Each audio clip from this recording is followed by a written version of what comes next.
On an isolated stretch of land 50 miles outside of San Francisco sits the most haunted house in the world. Built by Sarah Winchester, heiress to the Winchester fortune, it is a house that knows no end. Constructed in an incessant 24-hour-a-day, 7-day-a-week mania for decades, it stands 7 stories tall and contains hundreds of rooms. To the outsider, it looks like a monstrous monument to a disturbed woman's madness. But Sarah is not building for herself, for her niece, or for the troubled Dr. Eric Price, whom she has summoned to the house. She is building a prison, an asylum for hundreds of vengeful ghosts, and the most terrifying among them have a score to settle with the Winchesters. I feel their presence. In the air, in the walls. It has found us. So, Winchester movie. Not exactly the first horror movie to be released in 2018. That goes to Insidious, which I think was a far better movie.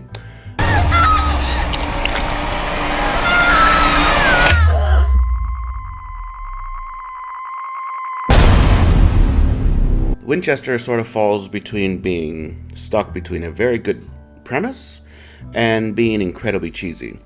Good premise because, well, the setting is phenomenal. The one thing I really did enjoy about the film was the set design, because I myself am a little obsessed with the actual Winchester house, and the fact that they were able to make some awesome replicas of specific rooms from the house in the film looks fantastic. But where it falters is actually the horror element, which is unfortunate because this is a horror movie.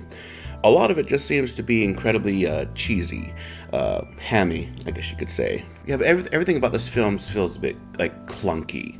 What I first liked about this movie when I first heard about it is like, oh well, my god, yes, we're gonna get a fantastic biographical movie about the construction of the Winchester house. But then as the trailers came out and I discovered that it's more of a truly a quote-unquote inspired by true events kind of deal, where a real story is amplified by just made-up horror elements. That's where it really kind of got me down, and that's honestly where this film kind of fails. You see, the movie kind of draws on a fascinating true story, but it just sort of kind of ruins it with the horror elements. I honestly really think that this film would have worked best as a straight-up gothic thriller, in a sense, more in line to films like, you know, The Haunting.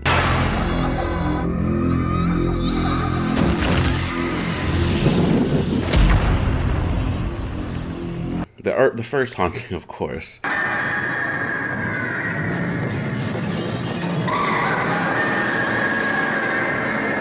But you know, there are some high points to the film, of course. Helen Mirren, of course, which I thought was really kind of cool, but also really kind of random that she was in this movie, because, you know, she's freaking Helen Mirren. She's a legendary actress, Academy Award winner, and she's doing a really bad horror movie. I just don't know how that works, but her presence does lend some like gravitas to the film, so it makes you at least pay attention a little bit, you know, because you don't want to you don't want to ignore anything Helen Mirren's doing on screen, I'll tell you that much. But yeah, kind of in conclusion, Winchester is just a bland horror film. You know, it's just, how do you take something as utterly fascinating as the Winchester Mansion and just turn it into something dull and predictable? So I don't know how you do that. I really don't. But honestly, for me, Winchester was a little bit of a letdown.